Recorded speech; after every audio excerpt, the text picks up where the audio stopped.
Welcome into the Sharp Sports YouTube podcast. My name is Andrew Sharp. We'll be talking everything Denver sports and beyond. Please like and subscribe if you are a sports fan like me. Let's do this.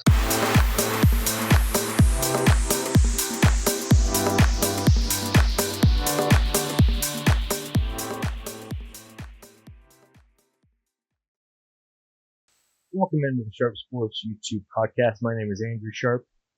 The Denver Broncos go to Las Vegas, come away with a 29-19 victory this past Sunday in a game in which they did not play their best. They could not run the ball. The Raiders actually played fairly well for the majority of the game. But in the end, the Broncos made the critical plays when the Raiders did not. And also the Broncos have a distinct advantage at quarterback, which I will get to in a little bit later. But yeah, the Broncos were trailing at halftime. They were actually outgained in total yards for this game. They had less first downs, less offensive plays total. Couldn't really run the ball. Terrible. Had actually more penalties than the Raiders, which almost never happens. The Raiders are year in, year out a very highly penalized team. And yet, the Broncos did not beat themselves. They did not turn the ball over. Bo Nix had yet another game with no interceptions. For a rookie, it's almost unheard of. I actually would have been still okay with Bo Nix throwing a few more picks overall this season, but he's not turning the ball over anymore. Broncos were able to make some critical defensive stops at the end of the game. The Raiders were kind of a mess, ended up losing their quarterback for the very last play, and then really kind of fumbled everything at the end zone, and ultimately that was the difference in the game. Broncos get a critical AFC West win, and they sweep the Las Vegas Raiders. And why is that critical? I actually forgot that it had been this long. I knew it had been a while. The Broncos have not swept the Raiders, even though the Raiders have not been a good team. The Broncos have not been a good team in the last 10 years since Super Bowl 50. But the last time the Broncos did sweep the Raiders was that last Peyton Manning year. They last won. Previous road win over the then Oakland Raiders, not yet in Las Vegas. It was on October 15th, 2015. Think about what you were doing in 2015. That's how long it's been since the Broncos swept the Raiders. And I'll quote Cortland Sutton, Broncos wide receiver, who had yet another stellar game. It feels amazing. He had 8 passes for 97 yards and scored both of Denver's touchdowns. Broncos have not swept. I'll say it again. The Broncos have not swept the Raiders since the great Peyton Manning. And it's great. The Broncos are rolling. The Raiders, by the way, have now lost 7 straight. Broncos have momentum. And if a few things go their way, the Broncos' playoff streak will come to an end in 2020. Playoff drought, I should say, will come to an end in 2024. The Denver Broncos, as I have implored them as they develop their young rookie quarterback Bo Nix, to please have some balance in their game and run the ball. But unfortunately, this was not the game to do that. Max Crosby, the Raiders' stellar defensive lineman, came to play along with some other guys on defense. Broncos had 22 rushing attempts for a measly 63 yards. And really, it was felt like even less than that. They eventually had to abandon the run. And they asked their young quarterback to basically carry them in this game, which he is showing that he's capable of. And this is game 12 now. This is not game 1, game 2, game 3. He's getting better every week, which is all I ever wanted for this kid. He finished game 25 of 42, 273 yards, took 1 sack, 2 touchdowns, with a quarterback rating of 94.6. Super good, especially for a rookie. You really can't ask for anything more from them. This is for the league-wide. As a rookie quarterback right now, he is 14th in yards with 2,500, give or take. 16 touchdowns, 11th in the league. He only has 6 interceptions in his 12 starts. So he's averaging less than one interception per game. Speaking of the great Peyton Manning threw a lot more interceptions than that his rookie year. And Bo Nix continues to develop. That's all you can really ask for. That's all you can really do. The game was on his shoulders. Now, I'm recording this a little bit later, and I have some very unfortunate news, which is that Bo Nix, unfortunately, looks like he suffered some back injury, and he's been listed on the team's injury report. He did a walkthrough, but he's not feeling 100%. However, he's a young guy. He returned to usual practice on Friday, so the Denver Broncos can prepare for their national television game against the Cleveland Browns. And they basically, when he met with the media, they asked him about how he was feeling, and he said, "I'm good to go, ready to roll." Love it. Love it. He gets it. He gets it. There's going to be bumps and bruises, but he may not be feeling great. But I would say a couple things. One is he has a little bit extra 24 hours to rest before the game on Monday. It does help. He's a young guy. I'm sure that he'll grit it out. And the good thing is that after this game against Cleveland, the Broncos have their bye week. So get through this game. Hopefully, if things go as well as I hope on Monday, perhaps we see a little bit of Jarrett Stidham or Zach Wilson in this game on Monday, and Bo can take a little bit of a breather. Certainly don't need to worry about putting up any numbers.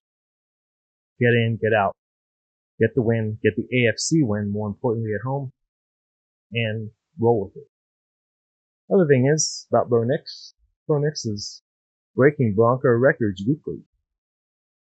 He has now won his third straight Rookie of the Week award and is quickly closing in on Jaden Daniels for Rookie of the Year. He is the first Broncos quarterback to win 3 consecutive Rookies of the Week. Only former running back Noshawn Moreno won the award more times, 4 in total, in his rookie year, but he did not win them consecutively.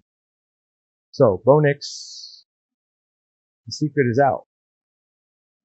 And I wouldn't say it's a secret, but some of the more respected national media are talking more and more about this young rookie quarterback.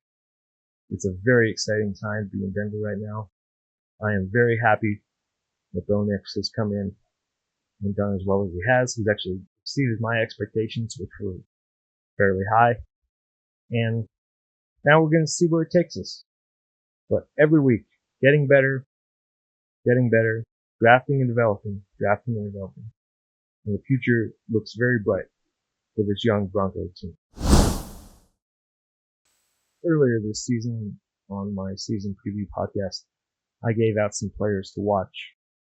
And I was really hoping that with the addition of Bo Nix and Sean Payton and some other things, that we would finally see the potential of Greg Dulcich come to fruition.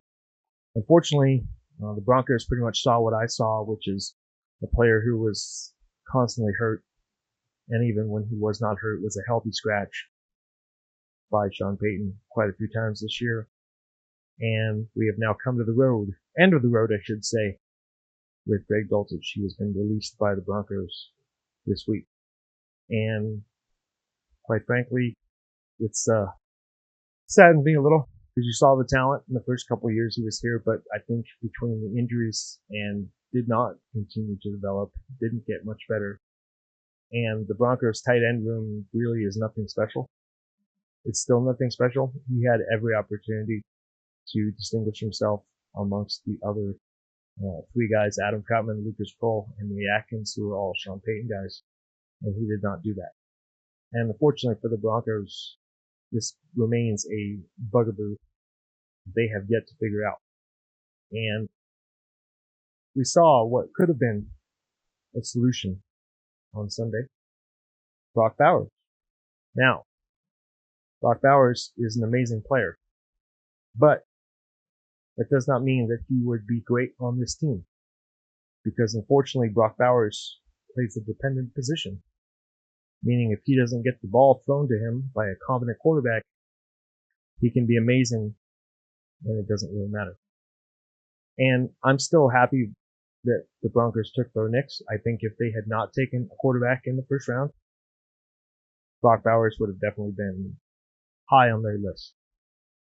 Brock Bowers is having an amazing year. He's actually breaking Raiders passing records.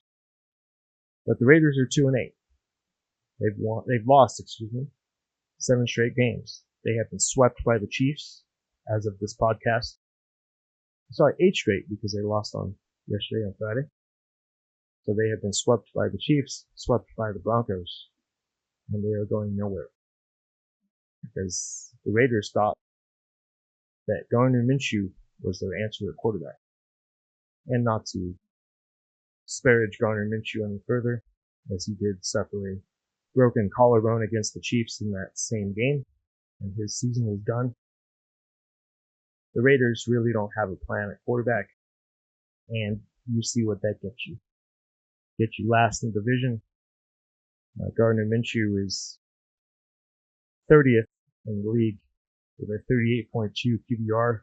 For those who don't know QBR, 38 is not good.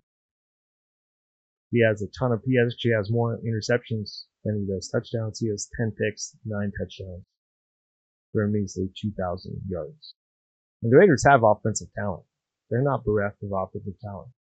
But it goes to show you the Raiders tried what the Broncos have been doing for years and years, which is trying to make a journeyman quarterback a backup, your regular season solution.